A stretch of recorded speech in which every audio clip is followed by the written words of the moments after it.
matagutlo, matagadlaw. Adunay mga panghitabo dito sa kauluhan, panghitabo sa gawa sa atong nasod, ug adunay mga panghitabo dinhi sa atong dapit. Mga panghitabo nga mao'y makapaikag sa katawhan, nga mabinantayon sa lakat ug dagan sa panahon karon. Itanyag ning istasyon DXSR ang 7 o'clock Breakfast News.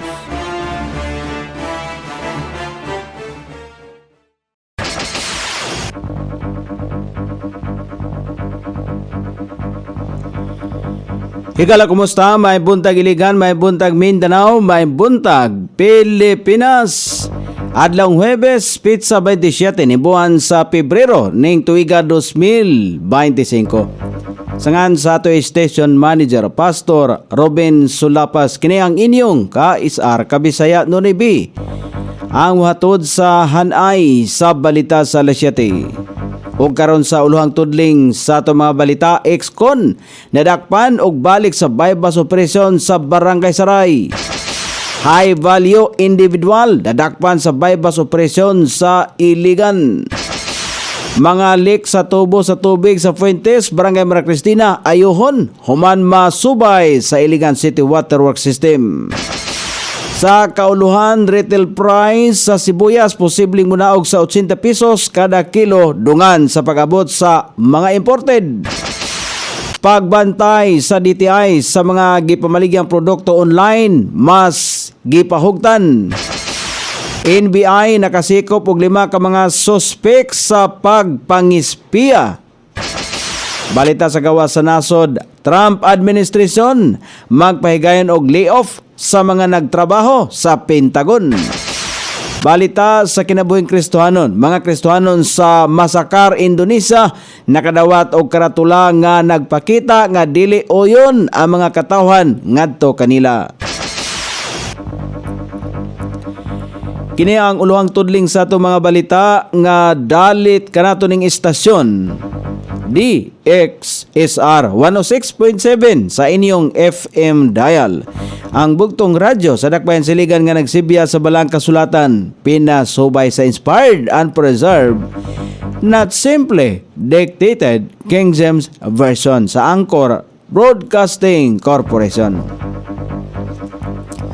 O karon sa kompleto nga detalye, napalitan si alias Joseph o gituang Shabu nga mobalor og 500 pesos sa operatiba sa City Drug Enforcement Unit.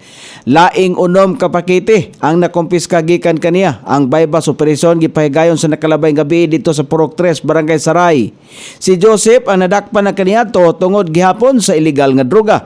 Sa laing bahin, nasikop usab ang usa ka motor rider nga si alias Maiko sa nakalabay gabi sa checkpoint sa Barangay Tambakan. Gisita lang unta siya tungod sa gatsinilas samtang nagmanihog motorcycle. Apan iya ang giitsa ang duha ka pakete nga gituang Shabu nasapon kini sa pulis. Busa gidakop o gidala sa Police Station 4. Nadakpan ang usa ka alias Elmer sa drug bypass operation sa mga operatiba sa Police Station 4. Napalitan siya og usa ka pakete sa gituang Shabu nga balor og 200 pesos ug nakumpiska gikan kaniya ang 25 ka gramos nga droga. Mo kantidad kini og 170,000 pesos. Taga Purok 3 Barangay Tambakan ang suspect apan dito nadakpan sa Purok 8 Barangay Luinab alas 3 sa hapon niadtong Pebrero 24 ning tuiga. Sumala pa sa mga operatiba, usa siya ka high value individual samtang nasapon usab sa akto ang paggamit og shabu ang tulo ka gituang runner niya. Silang upat kasamtangang gidetiner sa Police Station 4.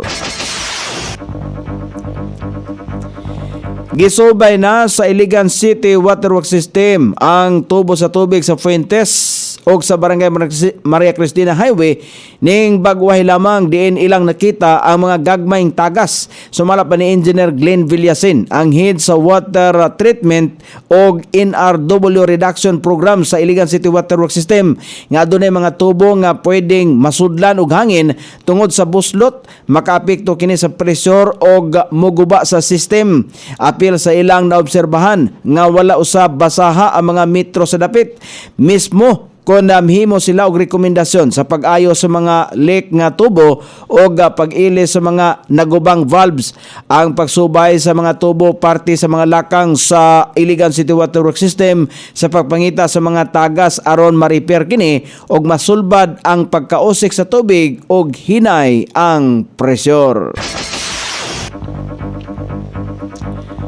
O karon sa balita sa kauluhan nga mabasa sa nagkalaylaing gulas pamantalan karong adlaw nga nahipo sa lawak balitanan ning istasyon DXSR 106.7 sa inyong FM dial. Ang bugtong radyo sa Dakbayan Siligan nga nagsibya sa balang kasulatan, pinasubay sa inspired and preserved, not simply dictated King James Version sa Anchor Broadcasting Corporation. Posible mo kanaog sa 80 pesos kada kilo ang retail price sa sibuyas sa mga merkado dungan sa pag-abot sa imported onion gikan sa China base sa pagpanabana sa Department of Agriculture.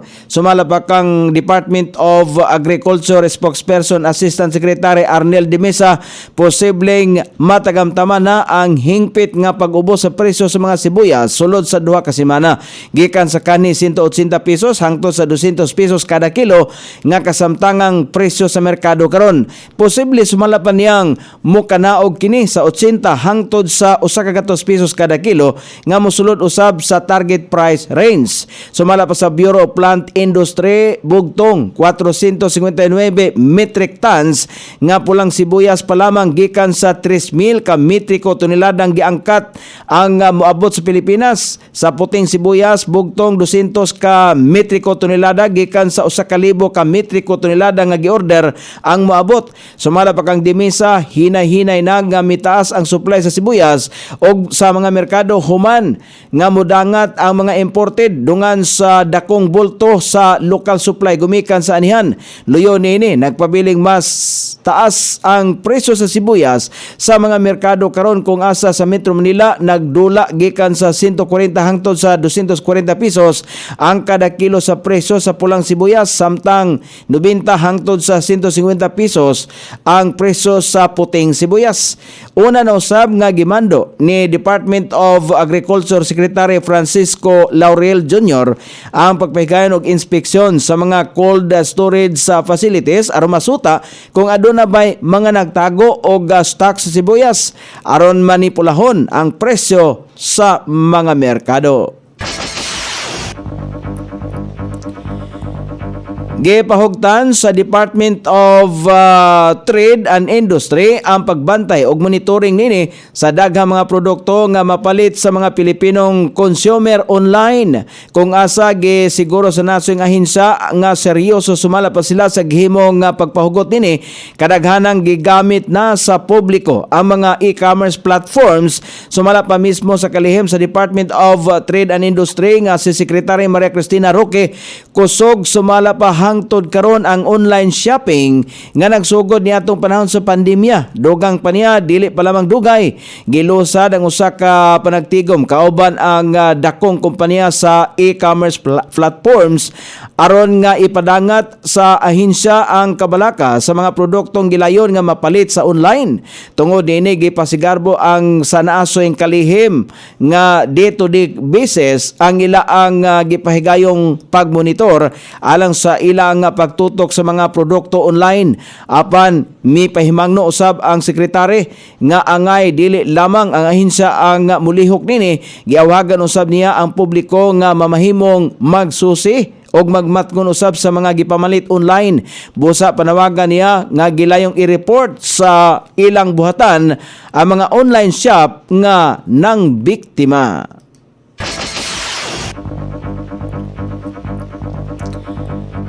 Nakaaresto ang National Bureau of Investigation o pinakabag-ong nalambigit sa pagpangispiya sa kampo sa militar o kapulisan sa National Capital Region. Sumala pa kang NBI Director Jaime Santiago nga giila ang mga sospek nga sila si Omar Khan Kashim Huberes, Leo Pante o Mark Angelo Binsa. Samtang ang duha ka Chinese national nga mao sila si Ni Kinho ug Zheng Wei nasikop ang mga suspek human nataho gikan sa Intelligence Service sa Armed Forces of the Philippines nga adunay sakyanan nga dili otorisadong international mobile subscribers identity catchers. Kanunay sumala pa nga nakita ang maong sakinan nga moagi sa mga kampo sa militar ug PNP bisan pa sa pasilidad sa gobyerno sa Metro Manila. Lakip sa mga nakuha gikan sa mga suspek ang dili otorisadong base station nga maoy misundog sa usa ka lehitimong cell tower aron nga maka-access sa mobile network communications. Gigamit kini sa mga suspek alang sa surveillance, pagpaminaw sa mga komunikasyon, pagpahunong sa network o pagkuha og mga datos. Ang mga suspect ang napasaka na og kasong pagsupak sa Cybercrime Prevention Act of 2012 o Espionage Law. O karon sa balita sa gawa sa nasod, nagpahigayon ang Trump administration sa kasamtangang layoff alang sa mga trabahante sa Pentagon. Kini nga pamaagi lakip sa plano nga cost saving initiative sa nasong administrasyon. Kini nga layoff giplanuhan human nga nangayo si US President Trump og listahan sa mga provisionary employees sa Pentagon. Ang nasong layoff sa Trump admin gipanguluhan sa Department of Government Efficiency nga gitugyan ngadto kang Elon Musk. Ang nasong layoff tubag sa mga nahitabong abuse sulod sa Pentagon.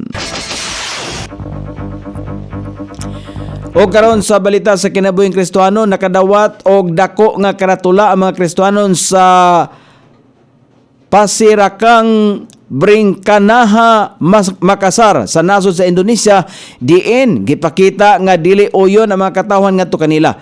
Nakasulat sa nasong karatula usab nga dili uyon ang mga katawhan nga matukod ang usa ka simbahan ug ang panagtigom kanila. Tungod niini gikabalakas mga Kristohanon nga ang naasong karatula maghatag og dako pa nga kasuko ngadto sa mga Kristohanon sa naasoing lugar.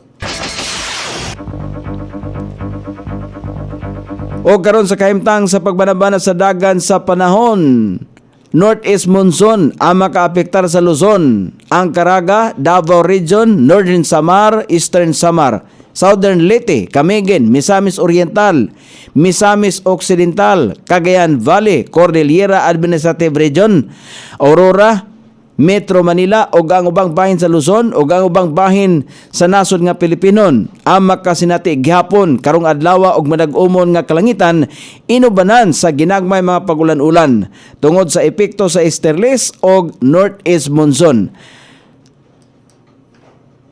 Pinakabugnaw temperatura dinhi sa dakbayan sa Igan, ang kabugnawon na nasa 23 ug ang kainiton mosangko sa 28 degrees sentigrado. Ang adlaw misilang kaganiya sa alas 6:14 ug mosahop unya sa alas 6:04 sa sayong takna sa kagabhion.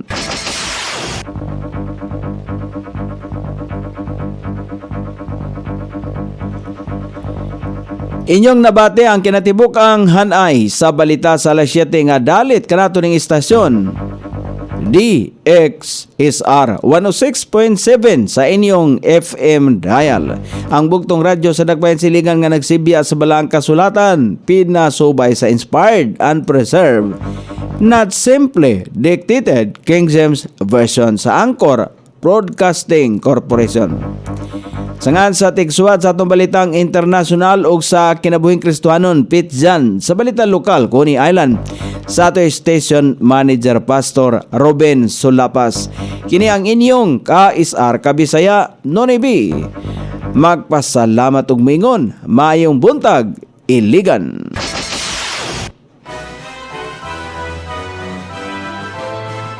Inyong nabati ang 7 o'clock breakfast news hangtod na usab og mga adlaw sa samang takna o sa samang istasyon. Daghang salamat sa iyong pagpaminaw ug maayong buntag.